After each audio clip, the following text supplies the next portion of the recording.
Bismillahirrahmanirrahim. Assalamualaikum warahmatullahi wabarakatuh.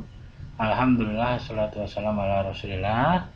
Anak-anak kelas 2 yang dimuliakan Allah subhanahu wa ta'ala, apa kabar hari ini? Sehat semua? Alhamdulillah. Segala puji bagi Allah Jalla Jalaluh yang masih mengizinkan kita belajar walaupun masih dari rumah ya. Insya Allah kita berdoa agar segera pandemi ini diangkat Allah, kita bisa melanjutkan belajar di kelas, di sekolah, bertemu dengan ustadz dan ustazah masing-masing. 6. Anak-anak kelas 2 yang dimuliakan Allah Subhanahu wa taala, kita masih di tema 4, hidup bersih dan sehat. Sebelum mengakhiri pembelajaran semester gasal ini ya, kemudian kita masuk di subtema 4, bersih, sehat, bersih dan sehat di tempat umum. Kemudian yang kita masuk ke bagian pertama, insya Allah ya. Ya, tujuan muatan mata pelajaran hari ini, insya Allah yang pertama ada bahasa Indonesia, memahami kata tentang hidup sehat di tempat umum. Kemudian PPKN, memahami kegiatan yang menunjukkan persatuan di tempat umum. Ketiga adalah matematika, memahami banyak rusuk, sisi, dan titik sudut ruang bangun. Yang kemarin sudah kita mempelajari ada balok, kubus, terus prisma ya, dari prisma segitiga sampai prisma segi 6, gambar 56. Kemudian di SPDB menghias benda dengan bahan alam. Yang terakhir PJOK, memahami bentuk kerjasama dalam permainan. Masya Allah, permainan berkelompok. Barakallahu fikum. 6. Kita masuk di bahasa Indonesia, kata tentang hidup sehat di tempat umum. Nah, apa kalian tahu apa itu tempat umum? Siapa yang tahu arti tempat umum? Nah, ini dia. Tempat umum adalah tempat yang terdapat banyak orang berkumpul. Untuk apa? Untuk melakukan suatu kegiatan ya tentunya ya, kegiatan bersama. Jadi tempat itu disediakan oleh pemerintah biar ada warga masyarakat bisa berkumpul, melakukan suatu kegiatan di situ bersama-sama. Bisa berkelompok kecil-kecil, bisa berkelompok besar, bisa juga individu satu orang. Nah, contohnya apa? Nih, hutan kota.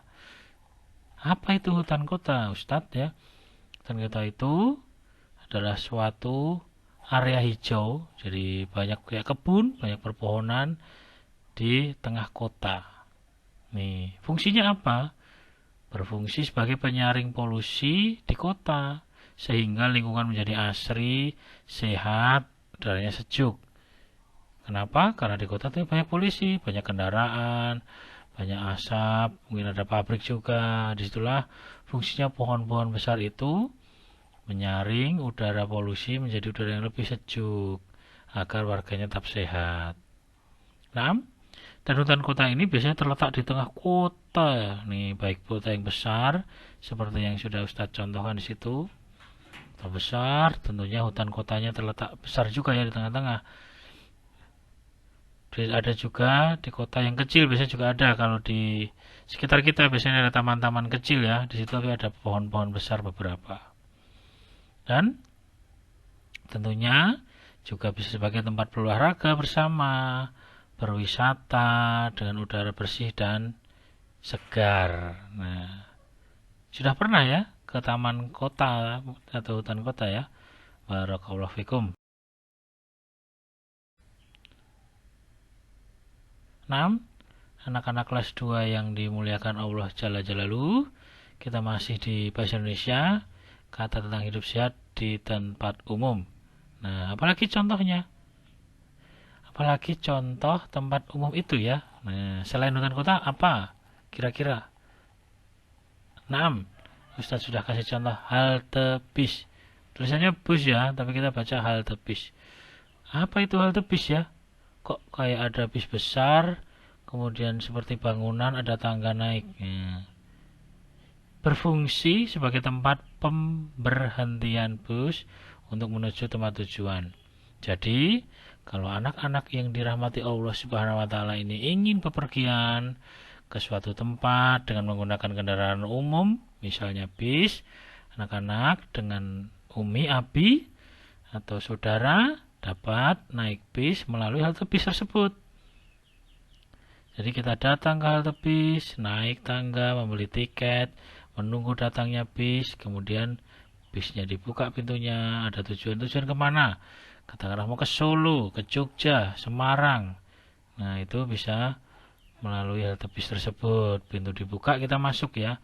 Karena sekali lagi di tempat umum, nah sebagai fasilitas umum, kita harus menjaga kebersihan dan kenyamanan agar apa? Semua pengguna atau pengunjung halte bis tersebut merasa nyaman, tidak terganggu. Apalagi kita sebagai muslim yang beriman, muslim yang baik, yang taat dengan Allah Subhanahu wa taala, kita tidak boleh mendolimi saudara kita, apalagi saudara-saudara muslim ya, tidak boleh mengganggu dengan kita buang sampah sembarangan, nanti menjadikan yang lain terganggu, tidak boleh.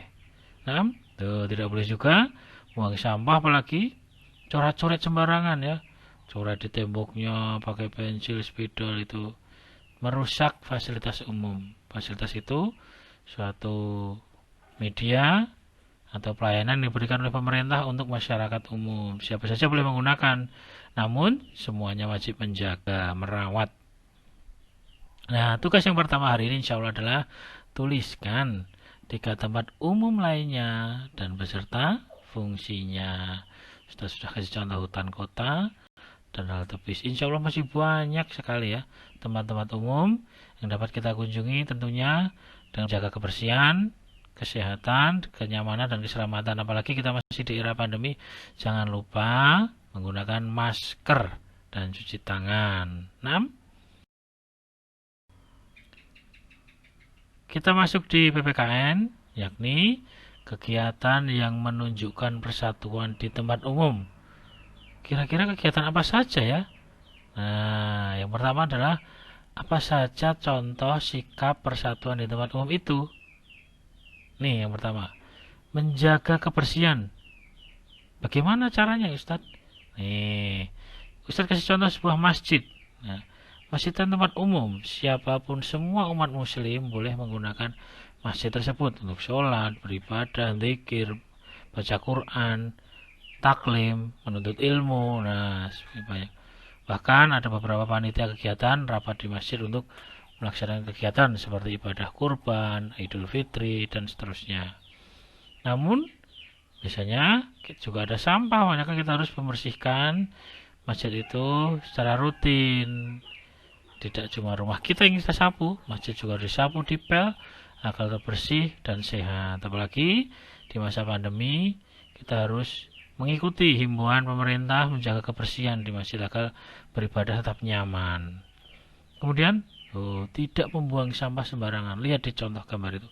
Sudah berjalan habis minum, dari minuman itu dibuang begitu saja kalau sudah habis di jalanan ya. Tentunya ini contoh yang tidak baik. Jangan ditiru ya, anak-anak kelas 2. Barakallahu fikum. Kemudian adalah antri saat menggunakan fasilitas umum. Nah, Ustaz kasih contoh antri ketika mau naik pesawat. Siapa yang pernah naik pesawat? Masya Allah ya. Yang belum, insya Allah Ustaz doakan naik pesawat Saudi Air. Kalau nggak salah ya. Jadi yang ke umroh ke Mekah Madinah, Masya Allah. Amin, insya Allah ya. Arabiah. Nah, jadi harus kita, kalau ini kita harus antri, tidak boleh berdesak-desakan. Baik naik pesawat, antri di loket, atau mau belanja di toko dan terusnya. Dan ingat, kenapa nggak boleh berdesak-desakan? Selain mengganggu, kita harus masih jaga jarak di masa pandemi seperti ini. 6. Kita lanjutkan. Nah, kita masuk di matematika. Yang pertama, memahami tentang rusuk, sisi, dan titik sudut ruang bangun. Nah, tadi udah Ustadz sampaikan sebentar. Kemarin sudah membahas kubus, balok, prisma ya. Nah, dari segi 3 sampai segi 6. Kita lanjutkan ke limas. Nah, ini adalah limas segitiga. Kenapa disebut limas segitiga? Karena alasnya sisi ABC berbentuk segitiga. Tentunya sisinya ada berapa? Ada 4. Tahu dari mana? Sisi yang pertama di bawah sebagai alas, dan tentunya ketika ditarik rusuk ke atas menyatu, maka ditambah sisi 3, depan, kanan, dan kiri menjadi 4 ya. ABC, BCD, ACD, dan ABD. Rusuknya ada berapa? 6. Barakallahu fikum. Karena di bawah sudah ada 3, kemudian tadi ada garis ke atas, ya, ruas garis menyatu di atas tambah 3 menjadi 6. Sudutnya barakallahu fikum ada 4 ya. Karena sudah terlihat tadi ada ABC di bawah tambah 1 atas. Nah, kita lanjutkan ada 5 segi 5 segi 4 dan 5 segi 6. Nah, tugas anak-anak soleh yang dimuliakan Allah Subhanahu wa Ta'ala adalah melengkapi nama sisi, rusuk, dan titik sudut berserta jumlahnya ya. Silahkan dikerjakan di rumah, digambar juga ini bangun ruangnya agar anak-anak paham. Oh, bentuknya seperti ini. Kemudian tuliskan di sebelahnya, nanti silahkan dikirimkan ke ustadz atau ustazah anak-anak ini sebagai nilai tugas ya.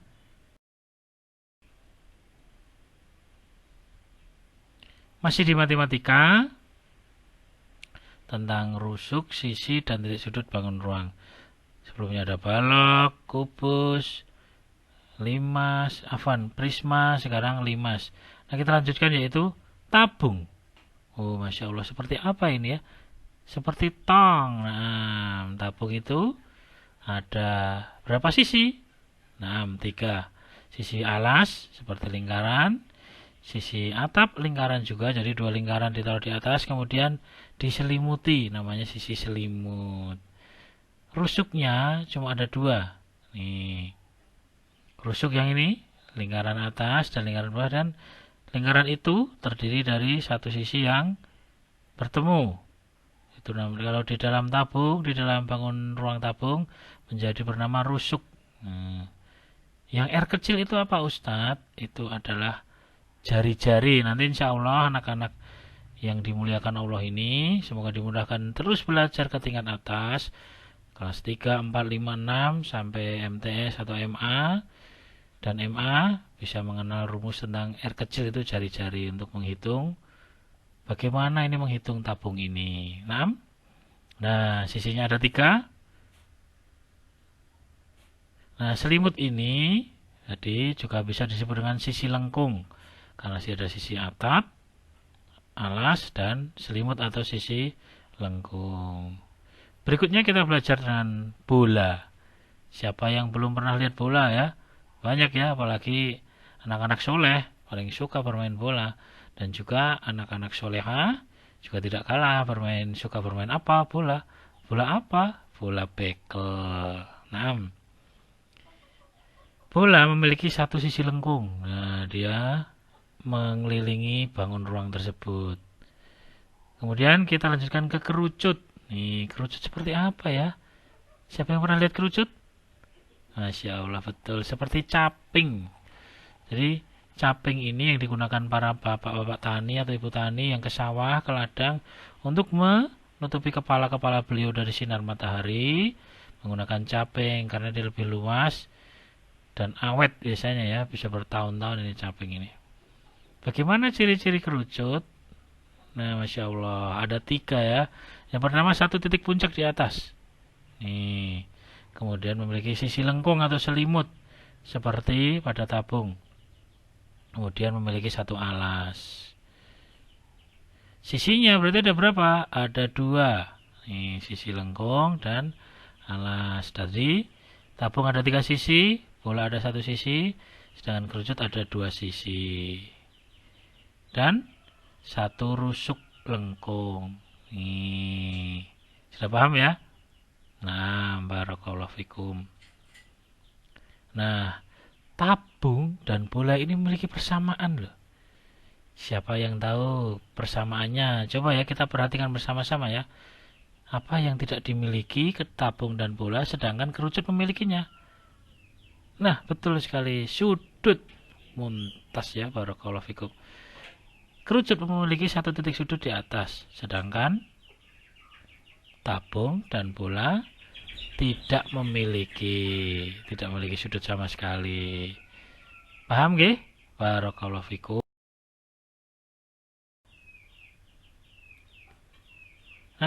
Kita masuk di SPDB, menghias benda dari bahan alam. Nah, Ustadz kasih contoh bulu.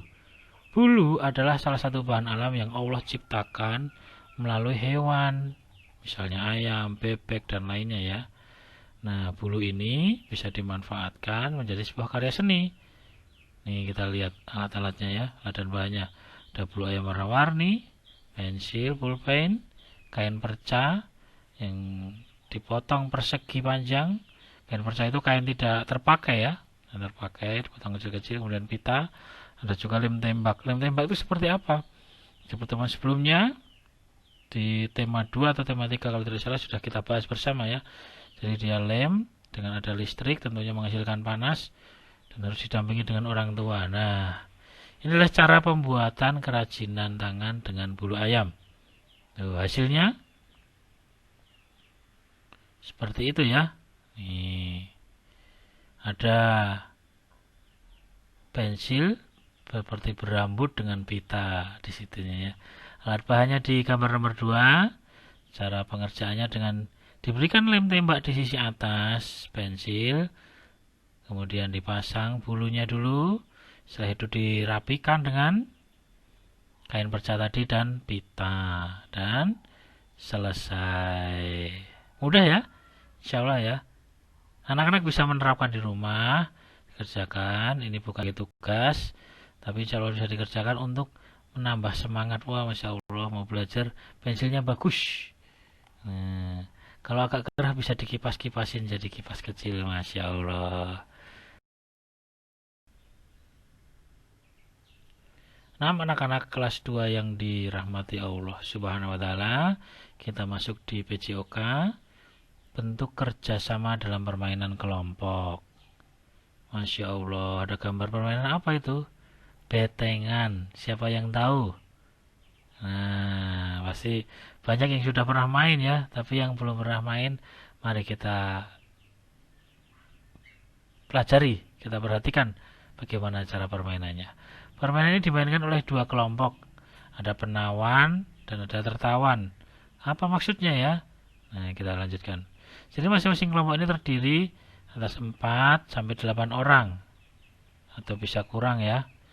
Nah, setiap kelompok memiliki satu tempat sebagai markas. Itu biasanya tiang, pohon, atau yang lainnya ya, sebagai markas tim tersebut.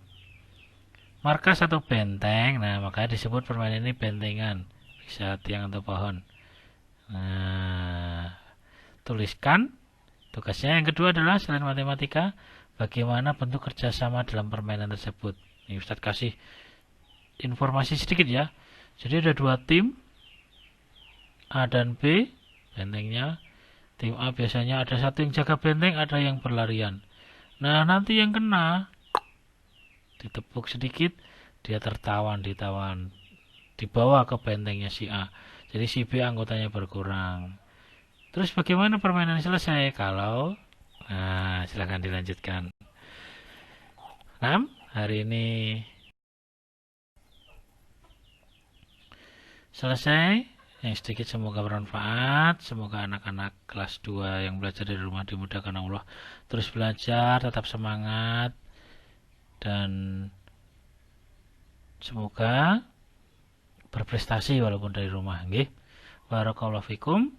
Jazakumullah khairan. Kalau ada kesalahan dari Ustaz mohon maaf. Kita tutup dengan doa kafaratul majlis. Subhanakallahumma bihamdika asyhadu an la ilaha illa anta astaghfirullah wa atubu ilaik.